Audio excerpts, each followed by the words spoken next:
இதுவரை அலுவலக கடிதங்கள் வேறு வேறு தலைப்புகளில் எப்படி எழுதுவது என்பதை அலசி ஆராய்ந்தோம். இப்பொழுது கட்டுரையை பற்றி அறியப் போகிறோம். ஒரு கட்டுரை எழுதுவது என்றால் முதலில் அந்த கட்டுரையை சார்ந்த விஷயங்களை சேகரித்து கொள்ள வேண்டும். ஒரு கட்டுரை எழுதும் பொழுது அதில் முன்னுரை இருக்க வேண்டும். அதனுடைய தொடக்கம், அதனுடைய பயன்கள், அதனுடைய நன்மை தீமைகள், இறுதியாக அது எவ்வாறு நாட்டுக்கும் மக்களுக்கும் பயன்படுகிறது என்பதை பற்றி முடிவுரையில் தெளிவாக காட்டப்பட்டிருக்க வேண்டும். கட்டுரைகள் 4-5 பக்கங்களுக்கு எழுத வேண்டும் என்ற தேவையில்லை. கட்டுரை சிறியதாக இருந்தாலும் மெயின் பாயிண்ட்ஸ், முக்கியமான தகவல்களை கொண்ட கட்டுரையாக இருக்க வேண்டும். இப்பொழுது நாம் பார்க்க போகும் கட்டுரை தொலைத்தகவல் தொடர்பு. இதை பற்றி ஒரு கட்டுரை எழுதுக. முன்னுரை. ஆதி காலத்தில் மக்கள் ஒருவருக்கு ஒருவர் கருத்து பரிமாற்றம் செய்ய புறாவினை பயன்படுத்தினர். அன்னத்தை தூதாக விடுத்தும் வீரர்கள் மூலம் ஓலை அனுப்பியும் கருத்து பரிமாற்றம் கண்டனர். தற்காலத்தில் அஞ்சல் முறை தோன்றி ஓரிடத்திலிருந்து மற்றொரு இடத்திற்கு கடிதங்கள் வாயிலாக செய்திகள் அனுப்பப்படுகிறது.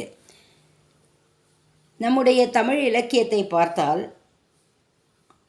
அதில் புறாவினை பயன்படுத்திய அரசர்கள் தங்களுடைய போர்க்காலங்களை ஏற்படுத்தி கொண்டமையையும், அன்னத்தை தமையந்தி தூதாக நலனுக்கு அனுப்பியதையும், வீரர்கள் மூலம் ஓலைச்சுவடிகள் மூலம் கருத்து பரிமாற்றம் கண்டனர் என்பதையும் அறியலாம். தற்காலத்தில் அஞ்சல் முறை தோன்றி ஓரிடத்திலிருந்து மற்றொரு இடத்திற்கு கடிதங்களின் வாயிலாக செய்திகள் அனுப்பப்படுகிறது. அஞ்சல் தொடக்கம் உலக அளவில் பரந்து கிடக்கும் அஞ்சல் முறை 1837 ஆரம்பிக்கப்பட்டது. 1854 நூற்றுக்கணக்கான அஞ்சல் நிலையங்கள் இருந்தன. இன்று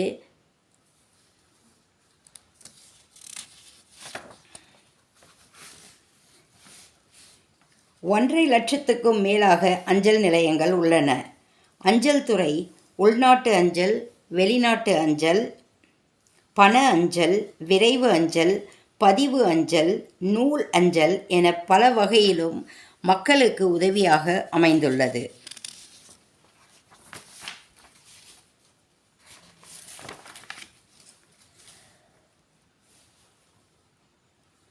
அவசரமாகவும் மிக விரைவாகவும் செய்தி அனுப்ப தந்தி முறை ஏற்பட்டது.